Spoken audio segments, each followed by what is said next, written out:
14 February 2019 ಅವತ್ತು ಇನ್ನು ಸರಿಯಾಗಿ ರಾತ್ರಿ ಕಳೆದು ಸ್ವಲ್ಪನೇ ಬೆಳಕಾಗ್ತಾ ಇರುತ್ತೆ. ಅಷ್ಟೊತ್ತಿಗೆ ಜಮ್ಮುವಿನ CRPF ಶಿಬಿರದಲ್ಲಿ ಯೋಧರ ಆಕ್ಟಿವಿಟಿ ಶುರುವಾಗಿರುತ್ತೆ.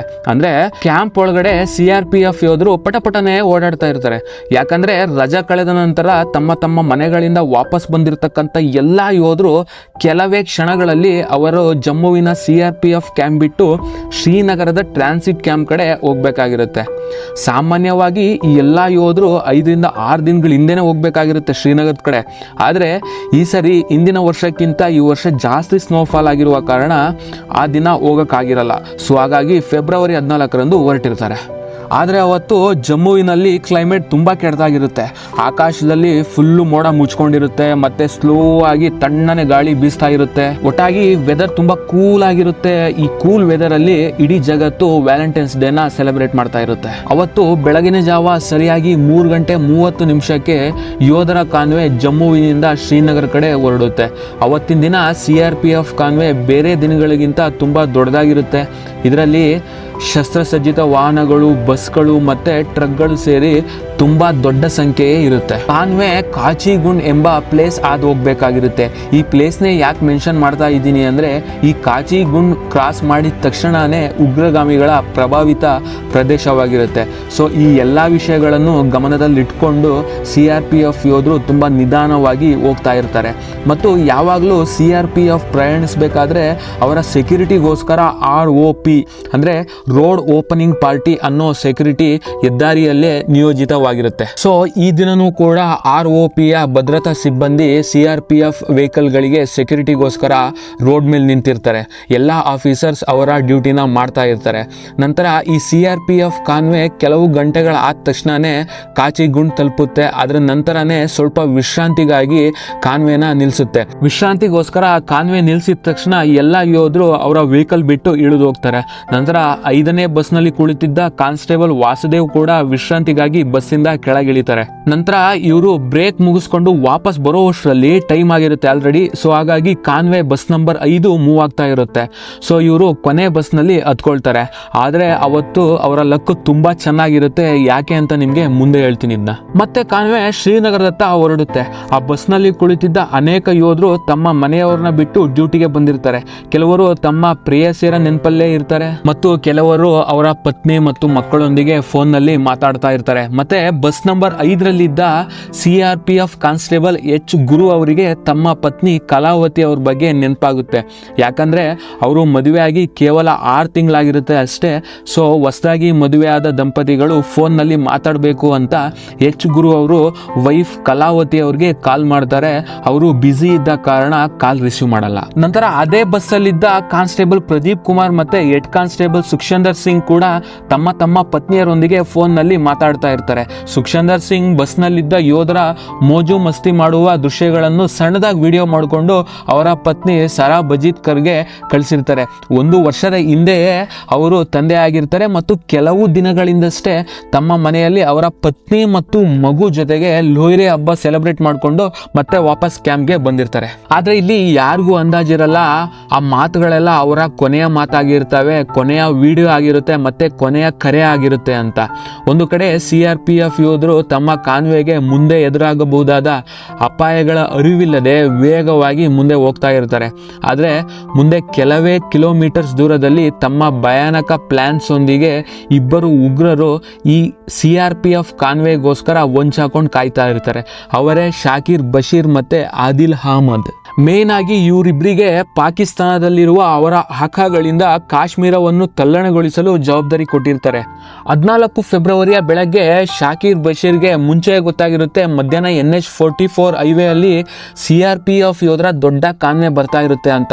ಇಲ್ಲಿ ಏನ್ ಗೊತ್ತಾ, ಈ ಪ್ಲಾನ್ ಫೆಬ್ರವರಿ 9ರಂದೇ ಮಾಡಬೇಕಂತ ಸ್ಕೆಚ್ ಹಾಕಿರ್ತಾರೆ. ಯಾಕಂದ್ರೆ ಅವರ ಗುರುವಾದ ಮಾಸ್ಟರ್ ಮೈಂಡ್ ಅಫ್ಬಲ್ನ ಪುಣ್ಯ ಸ್ಮರಣೆ ಇದ್ದ ಕಾರಣ. ಆದರೆ ಅವತ್ತು ತುಂಬಾ ಸ್ನೋಫಾಲ್ ಆಗಿದ್ದ ಕಾರಣ CRPF ಯೋಧರು ಯಾವುದೇ ಕಾನ್ವೇನ ಈ ರೂಟಲ್ಲಿ ಮಾಡಿರಲ್ಲ. ಸೊ ಈ ವಿಷಯ ಈ ಎರಡೂ ಉಗ್ರರಿಗೆ ಶಾಕ್ ಆಗಿರುತ್ತೆ. ನಂತರ ಇವತ್ತು ಅಂದರೆ ಫೆಬ್ರವರಿ 14ರಂದು CRPF ಕಾನ್ವೆ ವಿಷಯ ಗೊತ್ತಾಗುತ್ತೆ. ಗೊತ್ತಾದ ತಕ್ಷಣನೇ ಈ ಪ್ಲಾನ್ ಮಾಡ್ತಾರೆ.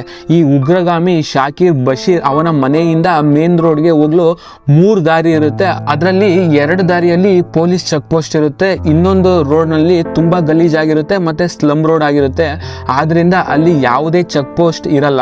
ಸೊ ಈ ಎರಡೂ ಉಗ್ರರು ಬಶೀರ್ ಮತ್ತೆ ಆದಿಲ್ ಮಧ್ಯಾಹ್ನ ಸುಮಾರು 2 ಗಂಟೆಗೆ ಒಂದು ನೀಲಿ ಕಾರ್ನಲ್ಲಿ ಕುಳಿತು ಇಡೀ ಕಾಶ್ಮೀರನ ಅಲ್ಲಾಡ್ಸೋಕೆ ಪ್ಲಾನ್ ಮಾಡಿರ್ತಾರೆ. ನಂತರ ಈ ಎರಡೂ ಉಗ್ರರು ತಮ್ಮ ನೀಲಿ ಬಣ್ಣದ ಕಾರ್ನಲ್ಲಿ ಮೇನ್ ರೋಡ್ಗೆ ಬಂದು ರೀಚ್ ಆಗ್ತಾರೆ. ಅಂದರೆ 3ನೇ ರೋಡ್ ಆರಿಸ್ಕೊಂಡಿರ್ತಾರಲ್ಲ ಸ್ಲಮ್ ರೋಡು, ಆ ರೋಡಲ್ಲಿ ಯಾವುದೇ ರೀತಿ ಚೆಕ್ ಪೋಸ್ಟ್ ಇರಲ್ಲ ಅಂತ ಆ ರೋಡ್ ಮುಖಾಂತರ ಬಂದು ಮೇನ್ ರೋಡ್ಗೆ ಕರೆಕ್ಟಾಗಿ ರೀಚ್ ಆಗಿಬಿಡ್ತಾರೆ. ಮಧ್ಯಾಹ್ನ 2 ಗಂಟೆ ಅಷ್ಟೊತ್ತಿಗೆ ತುಂಬ ಸೇಫ್ ಆಗಿ ಆ ಮೇನ್ ರೋಡ್ನ ರೀಚ್ ಆಗಿಬಿಡ್ತಾರೆ. ಆದರೆ ಆ ಮೇನ್ ರೋಡಲ್ಲಿ ಕೆಲವೊಂದು ಚೆಕ್ ಪೋಸ್ಟ್ಗಳಿರುತ್ತೆ. ಆ ಚೆಕ್ ಪೋಸ್ಟ್ಗಳನ್ನೆಲ್ಲ ತಪ್ಪಿಸ್ಕೊಂಡು ನೆಕ್ಸ್ಟ್ ಒಂದು ಟರ್ನ್ ಬರುತ್ತೆ. ಆ ಟರ್ನಲ್ಲಿ ಒಂದು ಶಾರ್ಟ್ ಕಟ್ ರೂಟ್ ಇರುತ್ತೆ. ಆ ಶಾರ್ಟ್ ಕಟ್ ರೂಟ್ನ ಯೂಸ್ ಮಾಡಿಕೊಂಡು ಅಲ್ಲಿಂದ ಪಾಮುಷ್ಟಿ ನಗರ ಹೆದ್ದಾರಿಗೆ ರೀಚ್ ಬಿಡ್ತಾರೆ. ನಂತರ ಆ ಶಾರ್ಟ್ ಕಟ್ ರೂಟ್ಗಳನ್ನೆಲ್ಲ ಮುಗಿಸ್ಕೊಂಡ್ಬಂದು ಶಾಕಿರ್ ಒಂದತ್ರ ಕಾರ್ ನಿಲ್ಲಿಸ್ತಾನೆ. ಆಗ ಇಬ್ರು ಕಾರಿಂದ ಇಳಿದು ಬಂದು ಆಪೋಸಿಟ್ ನಿಂತ್ಕೊಳ್ತಾರೆ. ಅಂದರೆ ಒಂದು ಕಡೆ ಶಾಕಿರ್ ನಿಂತ್ಕೊಳ್ತಾನೆ, ಒಂದು ಕಡೆ ಆದಿಲ್ ನಿಂತ್ಕೊಳ್ತಾನೆ. ಆದರೆ ಅವತ್ತು ವೆದರ್ ತುಂಬ ಕೂಲ್ ಆಗಿರುತ್ತೆ. ಆದರೂ ಕೂಡ ಆದಿಲ್ ತುಂಬ ಬೆವರ್ತಾ ಇರ್ತಾನೆ. ಯಾಕಂದರೆ ಮಾಡಕ್ಕೆ ಹೋಗ್ತಿರೋದೇ ಅಲ್ಕ ಕೆಲಸ, ಬೆವಿದೆ ಇನ್ನೇನು ಮಾಡ್ತಾನೆ. ಆಗ ಆದಿಲ್ ತನ್ನ ಕೈಯಲ್ಲಿದ್ದ ವಾಚ್ನ ಬಿಚ್ಚಿ ಶಾಕಿರ್ ಬಶೀರ್ಗೆ ಕೊಡ್ತಾನೆ. ಕೊಟ್ಟು ಹೇಳ್ತಾನೆ, ಇದು ಸದಾ ನನ್ನನ್ನು ನೆನಪಿಸ್ತಾ ಇರಲಿ, ನನ್ನನ್ನು ದುವೆಯಲ್ಲಿ ನೆನಪಿಸ್ಕೋ ಅಂತ ಹೇಳ್ಬಿಟ್ಟು ಅಲ್ಲಾ ಹಫೀಜ್ ಅಂತ ಹೇಳಿ ಇಬ್ರು ಪರಸ್ಪರ ಅಪ್ಕೊಳ್ತಾರೆ. ಶಾಕಿರ್ ಬಶೀರ್ ಅಲ್ಲಿಂದ ಹೊರಡ್ತಾನೆ. ನೆಕ್ಸ್ಟ್ ಮುಂದೆ ಮಾಡೋ ಕಚಡ ಕೆಲಸಗಳೆಲ್ಲ ಆದಿಲ್ ಒಬ್ನೇ ಮಾಡ್ತಾನೆ. ನಂತರ ಈ ಪ್ಲಾನ್ ಪ್ರಕಾರ ಆದಿಲ್ ತನ್ನ 200 kg RDX ಇದ್ದ ಕಾರ್ನ ಸ್ಟಾರ್ಟ್ ಮಾಡಿಕೊಂಡು ಶ್ರೀನಗರದ ಹೈವೇ ಕಡೆ ತುಂಬಾ ಜೋರಾಗಿ ಬರ್ತಾ ಇರ್ತಾನೆ. ಮತ್ತೆ ಇವನ್ ಜೊತೆ ಒಂದು ಪಿಸ್ತೂಲ್ನು ಕೂಡ ಇಟ್ಕೊಂಡಿರ್ತಾನೆ. ಯಾಕಂದ್ರೆ ಈ ಪ್ಲಾನ್ ಎಲ್ಲಾದ್ರೂ ಫೇಲ್ ಆಯ್ತು ಅಂದ್ರೆ ಅವನೇ ಶೂಟ್ ಮಾಡ್ಕೊಂಡು ಸೂಸೈಡ್ ಮಾಡ್ಕೊಳಕ್ಕೆ. ಮತ್ತೆ ಈ ಕಡೆ ಶ್ರೀನಗರದ ಮೇನ್ ಹೈವೇ ಅಲ್ಲಿ ಹೋಗ್ತಿದ್ದ CRPF ಯೋಧರ ಕಾನ್ವೆ ಆಲ್ಮೋಸ್ಟ್ ಪುಲ್ವಾಮಾ ಜಿಲ್ಲೆಯ ಅವಂತಿಪುರಕ್ಕೆ ಎಂಟ್ರಿ ಆಗಿರುತ್ತೆ. ಇಲ್ಲಿಂದ ಕರೆಕ್ಟ್ ಆಗಿ ರೀಚ್ ಆಗಬೇಕಾಗಿದ್ದ ಶ್ರೀನಗರ ಕೇವಲ ಅರ್ಧ ಗಂಟೆ ಜರ್ನಿ ಆಗಿರುತ್ತೆ. ಕಾನ್ವೆ ತುಂಬಾ ವೇಗವಾಗಿ ಹೋಗ್ತಾ ಇರುತ್ತೆ. ಆದ್ರೆ ಈ ಟೈಮ್ ಅಲ್ಲಿ ಸ್ವಲ್ಪ ಜನ ಯೋಧರಿಗೆ ಒಂದು ನೀಲಿ ಬಣ್ಣದ ಕಾರು ತುಂಬಾ ಸ್ಪೀಡ್ ಆಗಿ ಬಂದು ತಮ್ಮ ಕಾನ್ವೆಯ ಬಸ್ಗಳನ್ನ ಓವರ್ಟೇಕ್ ಮಾಡ್ತಾ ಇರೋದು ಕಾಣಿಸುತ್ತೆ. ಆ ಕೂಡಲೇ ಯೋಧರಿಗೆ ಡೌಟ್ ಬರುತ್ತೆ. ಮತ್ತೆ ಈ ಕಾರು ಬೇರೆ ಯಾವುದು ಅಲ್ಲ, ರಾಕ್ಷಸ ಉಗ್ರ ಆದಿಲ್ ಕೂತಿದ್ದ 200 kg RDX ತುಂಬಿದ್ದ ಕಾರು. ಸೊ ಈ ಕಾರು ತುಂಬಾ ಸ್ಪೀಡ್ ಆಗಿ ಮುಂದೆ ಹೋಗ್ತಾ ಇರುತ್ತೆ. ಈ ಕಾನ್ವೆ ಸೆಕ್ಯೂರಿಟಿಗೋಸ್ಕರ ಇದ್ದ ROP ಯ assistant sub inspector Mohan Lal ಅವರ ದೃಷ್ಟಿ ಈ ಕಾರ್ ಮೇಲೆ ಬೀಳುತ್ತೆ. ಅದನ್ನು ನೋಡಿದ ತಕ್ಷಣನೇ ಅವರಿಗೆ ಎಲ್ಲಾನು ಅರ್ಥ ಆಗ್ಬಿಡುತ್ತೆ. ಇಮಿಡಿಯೇಟ್ ಮೋಹನ್ ಲಾಲ್ ಅವರ ರೈಫಲ್ ಎತ್ಕೊಂಡು ಲೋಡ್ ಮಾಡ್ಕೊಂಡು ಆ ಕಾರ್ನತ್ತ ಓಡ್ತಾರೆ. ಆದ್ರೆ ಅಷ್ಟೊತ್ತಿಗೆ ತುಂಬಾ ತಡವಾಗಿರುತ್ತೆ. ನಂತರ ಆತಂಕವಾದಿ ಆದಿಲ್ ತನ್ನ ಕಾರನ್ನ ಕಾನ್ವೆಯ ಬಸ್ ನಂಬರ್ 5 ಹತ್ರ ತುಂಬಾ ಸ್ಪೀಡ್ ಆಗಿ ಡ್ರೈವ್ ಮಾಡ್ಕೊಂಡು ಹೋಗ್ತಾನೆ. ಪಕ್ಕಕ್ಕೆ ಹೋಗಿ ಬಸ್ಗೆ ಗುದ್ಬಿಡ್ತಾನೆ. ನಂತರ ಕಾರಲ್ಲಿದ್ದ ಡ್ಯಾಶ್ ಬೋರ್ಡ್ ನಲ್ಲಿ ಅಳವಡಿಸಿದ್ದ ಡಿಟೋನೇಟರ್ ಸ್ವಿಚ್ ನ ಒತ್ಬಿಡ್ತಾನೆ.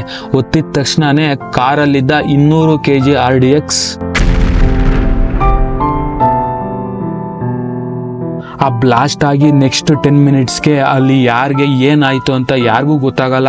ಆ ಜೋರ್ ಸೌಂಡು, ಕಪ್ಪು ಹೊಗೆ ಅದೆಲ್ಲ ನೆನೆಸ್ಕೊಂಡ್ರೆ ಅಪ್ಪ, ಫೆಬ್ರವರಿ 14 ಇಷ್ಟು ಬ್ಲ್ಯಾಕ್ ಡೇ ಆಗುತ್ತೆ ಅಂತ ಯಾರಿಗೂ ಕೂಡ ಅಂದಾಜು ಕೂಡ ಇರಲ್ಲ. ಅಲ್ಲಿ ನಿಮಗೆ ಇವಾಗ ಗೊತ್ತಾಗಿರುತ್ತೆ ನಾನು ಮುಂಚೆಯಿಂದ ಏನಕ್ಕೆ ಬಸ್ ನಂಬರ್ 555 ಅಂತ ಮೆನ್ಷನ್ ಮಾಡ್ಕೊಂಡ್ ಬರ್ತಿದ್ದೆ ಅಂತ. ಈ ಕಿತ್ತೋಗಿರೋ ಆದಿಲ್ ಬಂದು ಗುದ್ದೋದು ಬಸ್ ನಂಬರ್ 5ಕ್ಕೆ. ಸೊ ಆ ಬಸ್ಸು ತುಂಡಾಗಿ ಹೋಗಿರುತ್ತೆ. ನಂತರ ಅದರಲ್ಲಿದ್ದ ಯೋಧರ ಬಾಡಿನೂ ಕೂಡ ಕರೆಕ್ಟಾಗಿ ಸಿಗೋದಿಲ್ಲ. ಸೊ ಈ ಬ್ಲಾಸ್ಟ್ ಯಾವ ಲೆವೆಲ್ಗೆ ಎಫೆಕ್ಟ್ ಮಾಡುತ್ತೆ ಅಂದರೆ ಎಲ್ಲಿ ನೋಡಿದ್ರು ಹೊಗೆ, ಎಲ್ಲಿ ನೋಡಿದ್ರು ಅವಶೇಷಗಳು. ಮತ್ತೆ ಬ್ಲಾಸ್ಟ್ ಆದ ಜಾಗದಲ್ಲಿ ಒಂದು ದೊಡ್ಡ ಗುಂಡಿ ಬಿದ್ದಿರುತ್ತೆ. ಸೊ ನೀವೇ ಅರ್ಥ ಮಾಡ್ಕೊಂಡ್ಬಿಡಿ ಈ ಬ್ಲಾಸ್ಟ್ ಯಾವ ಲೆವೆಲ್ಗೆ ಎಫೆಕ್ಟ್ ಮಾಡಿರುತ್ತೆ ಅಂತ. ನಂತರ ಈ ಬ್ಲಾಸ್ಟ್ ಇಂದ ROP sub inspector Mohan Lal ಸೇರಿ 40 ಯೋಧರು ಹುತಾತ್ಮರಾಗ್ತಾರೆ. ನಂತರ 70 ಯೋಧರು ಗಂಭೀರವಾಗಿ ಗಾಯಗೊಳ್ತಾರೆ. ಸೊ ಈ ಬಸ್ ನಂಬರ್ 5ರಲ್ಲಿ ಉಳಿಯೋರು ಒಬ್ರು ಅವರೇ ಕಾನ್ಸ್ಟೇಬಲ್ ವಾಸುದೇವ್. ಈ ಹಿಂದೆನೆ ಹೇಳಿದ್ದೆ, ಈ ಕಾನ್ವೆ ವಿಶ್ರಾಂತಿಗೋಸ್ಕರ ನಿಲ್ಲಿಸಿದಾಗ ಬಸ್ ನಂಬರ್ 5ರಿಂದ ವಾಸುದೇವ್ ಇಳಿದೋಗಿ ಸರಿಯಾದ ಟೈಮ್ಗೆ ವಾಪಸ್ ಬರದೇ ಇರೋ ಕಾರಣ ಆಲ್ರೆಡಿ ಕಾನ್ವೆ ಸ್ಟಾರ್ಟ್ ಆಗಿತ್ತು. ಸೊ ಹಾಗಾಗಿ ಇವ್ರು ಹೋಗಿ ಲಾಸ್ಟ್ ಬಸ್ಸಲ್ಲಿ ಹತ್ಕೊಂಡಿರೋ ಕಾರಣ ಇವ್ರ ಲಕ್ ಚೆನ್ನಾಗಿತ್ತು, ಇವ್ರು ಉಳ್ಕೊಂಡ್ರು. ಈ ದಾಳಿ ಭಾರತೀಯ ಸುರಕ್ಷಿತ ಪಡೆಗಳ ಮೇಲೆ ನಡೆದ ಅತಿ ದೊಡ್ಡ ದಾಳಿಯಾಗಿರುತ್ತೆ. ಮತ್ತೆ ಕಳೆದ 10 ವರ್ಷಗಳಿಂದ ಇದೇ ಮೊದಲು ಇಷ್ಟು ದೊಡ್ಡ ಪ್ರಮಾಣದಲ್ಲಿ ದಾಳಿಯಾಗಿರುತ್ತೆ ಮತ್ತು ಇಷ್ಟು ಭಯಾನಕ ರೀತಿಯಲ್ಲಿ. ಹುತಾತ್ಮರಾದ ಯೋಧರ ಮುಖ ಇರ್ಲಿ, ಅವರ ಬಾಡಿನೂ ಕೂಡ ಸರಿಯಾಗಿ ಸಿಗೋದಿಲ್ಲ. ನಂತರ ಉಳಿದ ಯೋಧರ ಮುಖದಲ್ಲಿ ನೋವು, ಆಕ್ರೋಶ ಉಂಟಾಗಿರುತ್ತೆ. ನಾವು ಬರೀ ಈ ದಿನನ ಬ್ಲಾಕ್ ಡೇ ಅಂತ ಹೇಳ್ಬಿಟ್ಟು ಸ್ಟೇಟಸ್ ಹಾಕಿ ನೆಕ್ಸ್ಟ್ ದಿನ ಅದ್ರ ಬಗ್ಗೆ ಯೋಚನೆನೂ ಕೂಡ ಮಾಡೋದಿಲ್ಲ. ಆದರೆ ಅದನ್ನ ಕಣ್ಣಾರೆ ಕಂಡ ಉಳಿದ ಯೋಧರಿಗೆ ಅದು ಪ್ರತಿ ಕ್ಷಣನೂ ಕೂಡ ಚುಚ್ತಾ ಇರುತ್ತೆ. ನಂತರ ಈ ದಾಳಿಯಾದ ಕೆಲವೇ ಗಂಟೆಗಳಲ್ಲಿ ಪಾಕಿಸ್ತಾನದಿಂದ ಈ ದಾಳಿಯ ಸಂಬಂಧಪಟ್ಟ ಸಂಘಟನೆಯ ಜೈಷಾ ಮೊಹಮ್ಮದ್ ಈ ದಾಳಿ ಕಂಪ್ಲೀಟ್ ಜವಾಬ್ದಾರಿನ ಹೊತ್ಕೊಳ್ತಾನೆ. ಅಷ್ಟೇ ಅಲ್ಲ, ಈ ಕಂತ್ರಿ ಕೆಲಸ ಏನು ಮಾಡಿರ್ತಾನೋ ಆದಿಲ್ ಅಹಮದ್ ಅವನ ಒಂದು ವಿಡಿಯೋನು ಕೂಡ ಬಿಡುಗಡೆ ಮಾಡ್ತಾರೆ. ಈ ವಿಡಿಯೋದಲ್ಲಿ ಅವನು ಹೇಳ್ತಾನೆ, ಈ ದಾಳಿಯನ್ನು ಮಾಡಲು ನಾನು 2018 ಜೈಷಾ ಮೊಹಮ್ಮದ್ನ ಸೇರ್ಪಡೆಗೊಂಡಿರುತ್ತೇನೆ. ಈ ವಿಡಿಯೋ ನಿಮಗೆ ಸೇರುವ ಮುಂಚೆನೆ ನಾನು ಈ ಕೆಲಸ ಮಾಡಿ ಜನ್ನತ್ಗೆ ತಲುಪಿರುತ್ತೇನೆ ಎಂದು ಹೇಳ್ತಾನೆ. ಈ ಕಂತ್ರಿ ನಾಯಿ ಮನಸ್ಸಲ್ಲಿ ಎಷ್ಟು ವಿಷ ತುಂಬಿರುತ್ತಂತ ನೀವೇನೇ ಯೋಚನೆ ಮಾಡಿ. ಇನ್ನೊಂದೇನಂತಂದರೆ, ಈ ಆದಿಲ್ ಕಂತ್ರಿ ನಾಯಿ ಇಂಡಿಯಾದಲ್ಲೇ ಹುಟ್ಟಿ ಇಂಡಿಯಾದಲ್ಲೇ ಬೆಳೆದು ಇಲ್ಲೇ ಅನ್ನನೇ ತಿಂದ್ಬಿಟ್ಟು ಈ ಥರ ಕಿತ್ತೋಗಿರೋ ಸಂಘಟನೆಗಳ ಜೊತೆ ಸೇರಿಕೊಂಡು ಮತ್ತೆ ವಾಪಸ್ ಭಾರತದ ಮೇಲೆ ದಾಳಿ ಮಾಡೋದಕ್ಕೆ ಮನ್ಸಾರು ಹೆಂಗೆ ಬಂತು? ಮತ್ತೆ ಇಂಥವ್ರು ತುಂಬ ಜನ ಇದ್ದಾರೆ, ಇವರ ಮನಸ್ಸು ಎಲ್ಲಿ ಹೋಗುತ್ತೆ ಎಲ್ಲಿ ಬರುತ್ತೆ ಅನ್ನೋದೇ ಗೊತ್ತಾಗಲ್ಲ. ಇಷ್ಟೆಲ್ಲ ಆದಮೇಲೆ ಪ್ರತಿಯೊಬ್ಬ ಇಂಡಿಯನ್ಗೂ ರಕ್ತ ಕುದಿಯೋಕ್ಕೆ ಸ್ಟಾರ್ಟ್ ಆಗುತ್ತೆ. ಇಷ್ಟೆಲ್ಲ ಆದಮೇಲೆ ಇಂಡಿಯಾ ಸುಮ್ಮನೆ ಕೂತ್ಕೊಳ್ತಾ ಸುಮ್ಮನೆ ಕೂತ್ಕೊಳ್ತಾ ಇತ್ತು ಅನ್ಸುತ್ತೆ, ಬೇರೆ ಯಾರೋ ಪ್ರೈಮ್ ಮಿನಿಸ್ಟರ್ ಆಗಿದ್ರೆ. ಆದರೆ ಈ ಸರಿ ಮೇಲ್ಗಡೆ ಕೂತಿದ್ದು ಅವರಪ್ಪ ಅಂತ ಗೊತ್ತಿರಲಿಲ್ಲ. ಪಾಕಿಸ್ತಾನ್ ಟೆರರಿಸ್ಟ್ಗಳು ಕೂಡ ಅಂದ್ಕೊಂಡಿರ್ತಾರೆ ಇವ್ರು ಇನ್ನೇನು ಮಾಡ್ತಾರೆ, ಶಾಂತಿ ಶಾಂತಿ ಅಂತ ಅಂದ್ಕೊಂಡು 2 ದಿನ ಆದಮೇಲೆ ಸುಮ್ಮನೆ ಆಗ್ತಾರೆ ಅಂತ. ಈ ದಾಳಿಯಾದ ಕೆಲವೇ ಗಂಟೆಗಳಲ್ಲಿ ಪ್ರಧಾನಿ ನರೇಂದ್ರ ಮೋದಿ ಅವರು ಭಾರತೀಯ 3 ಸೇನಾ ಪಡೆಯೊಂದಿಗೆ ಮೀಟಿಂಗ್ ಮಾಡ್ತಾರೆ. ಈ ಮೀಟಿಂಗ್ ತುಂಬ ಇಂಪಾರ್ಟೆಂಟ್ ಆಗಿತ್ತು. ಈ ಮೀಟಿಂಗಲ್ಲಿ ಎಲ್ಲ ಭದ್ರತಾ ಸಲಹೆಗಾರರು ಮತ್ತು ಸೇನಾ ಪಡೆಯ ಮುಖ್ಯಸ್ಥರು ಭಾಗಿಯಾಗಿರ್ತಾರೆ.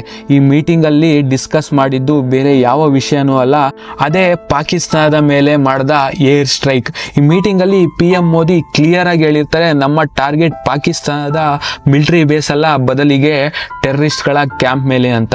ಇನ್ನೊಂದು, ಈ ಏರ್ ಸ್ಟ್ರೈಕ್ ಅಲ್ಲಿ ನಮ್ಮ ಪೈಲಟ್ಗಳಿಗೆ ಏನು ಆಗಬಾರ್ದಂತ ಹೇಳಿರ್ತಾರೆ. ಮತ್ತೆ ಇನ್ನೊಂದು, ನಮ್ಮ ಎಲ್ಲ ಹೆಲಿಕಾಪ್ಟರ್ಗಳು ಸೇಫ್ ಆಗಿ ವಾಪಸ್ ಬರಬೇಕು ಅಂತ ಹೇಳಿರ್ತಾರೆ. ನಂತರ ಈ ಎಲ್ಲಾ ಕಂಡೀಷನ್ಗಳಿಗೂ Indian air force green signal ಕೊಡುತ್ತೆ.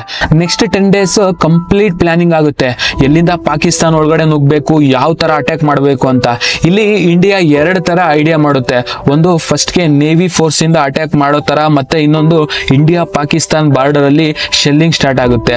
ಅವಾಗ ಪಾಕಿಸ್ತಾನ ಅನ್ಕೊಳ್ಳುತ್ತೆ ಇಂಡಿಯಾ ಪಕ್ಕ ನೇವಿ ಫೋರ್ಸ್ ಮತ್ತೆ ಇಂಡಿಯನ್ ಆರ್ಮಿಯಿಂದ ಅಟ್ಯಾಕ್ ಮಾಡುತ್ತೆ ಅಂತ. ಅವರಿಗೆ ಸ್ವಲ್ಪನೂ ಐಡಿಯಾ ಇರಲ್ಲ ಇಂಡಿಯಾ ಏರ್ ಫೋರ್ಸ್ ಇಂದ ಅಟ್ಯಾಕ್ ಮಾಡುತ್ತೆ ಅಂತ. ಏರ್ ಫೋರ್ಸ್ ಕೇಳಿದಂತೆ 10 ದಿನ ಟೈಮ್ ಕೂಡ ಮುಗಿಯುತ್ತೆ. ಏರ್ ಸ್ಟ್ರೈಕ್ ಮಾಡೋ ಟೈಮ್ ಬಂದೇ ಬಿಡುತ್ತೆ. ಇದಕ್ಕೆಲ್ಲ ಏರ್ ಫೋರ್ಸ್ ರೆಡಿ ಆಗಿರುತ್ತೆ. ಇಂಡಿಯಾ ಪಾಕಿಸ್ತಾನದ ರೆಡರ್ ಸಿಸ್ಟಮ್ ಡ್ರೋನ್ಗಳನ್ನು ಬಿಟ್ಟು ಚೆಕ್ ಮಾಡುತ್ತೆ. ಪಾಕ್ನ ರೆಡರ್ ಸಿಸ್ಟಮ್ ತುಂಬ ಸೆನ್ಸಿಟಿವ್ ಆಗಿರುತ್ತೆ. ಇದೆಲ್ಲ ಗಮನದಲ್ಲಿ ಇಟ್ಕೊಂಡು ಇಂಡಿಯಾ ಫೆಬ್ರವರಿ 25, 2019 ಏರ್ ಸ್ಟ್ರೈಕ್ಗೆ ರೆಡಿ ಆಗಿಬಿಡುತ್ತೆ. ಆದರೆ February 24 night full Indian air ಫೋರ್ಸಿಂದ ಆ್ಯಕ್ಟಿವಿಟಿ ಸ್ಟಾರ್ಟ್ ಆಗಿಬಿಡುತ್ತೆ. ಈ ಏರ್ ಸ್ಟ್ರೈಕಲ್ಲಿ 16 ಮಿರಾಜ್ ಯುದ್ಧ ವಿಮಾನಗಳು ರೆಡಿ ಇದ್ವು. ಇದರ ಹೆಲ್ಪ್ಗೋಸ್ಕರ ಎಕ್ಸ್ಟ್ರಾ 6 ವಿಮಾನಗಳು ರೆಡಿ ಇದ್ವು. ಬೆಳಗಿನ ಜಾವ 3:30ಕ್ಕೆ ಏರ್ ಸ್ಟ್ರೈಕ್ ಸ್ಟಾರ್ಟ್ ಆಗಿಬಿಡುತ್ತೆ. ಮೊದಲು ಪಟಾಂಡಾ ಏರ್ ಬೇಸಿಂದ ಎಂಬ್ರೇಸರ್ ಯುದ್ಧ ವಿಮಾನ ಪಾಕಿಸ್ತಾನದತ್ತ ಹಾರುತ್ತೆ. ಅದರ ಹಿಂದೆನೇ ಹೈ ಹೀಲ್ 78 ಮಿಡ್ ಏರ್ ರೀಫಿಲ್ಲಿಂಗ್ ವಿಮಾನ ಆಗ್ರಾ ಏರ್ ಬೇಸಿಂದ ಹಾರುತ್ತೆ. ಇದರ ನಂತರ ಮಿರಾಜ್ 200 ಹಾರುತ್ತೆ. ಈ ಅಟ್ಯಾಕ್ಗೆ ಮೇನ್ ಟೈಮಿಂಗ್ ಬಂದ್ಬಿಟ್ಟು ಬೆಳಗಿನ ಜಾವ 3:30. ಯಾಕಂದ್ರೆ ಈ ಟೈಮಲ್ಲಿ ಪಾಕಿಸ್ತಾನದ ಏರ್ ಫೋರ್ಸ್ ತುಂಬ ಕಡಿಮೆ ಅಲರ್ಟ್ ಆಗಿರುತ್ತೆ ಅಂತ. ನಂತರ ಆಗಿದ್ದೆಲ್ಲ ಮಿರಾಕಲ್ಲೇ.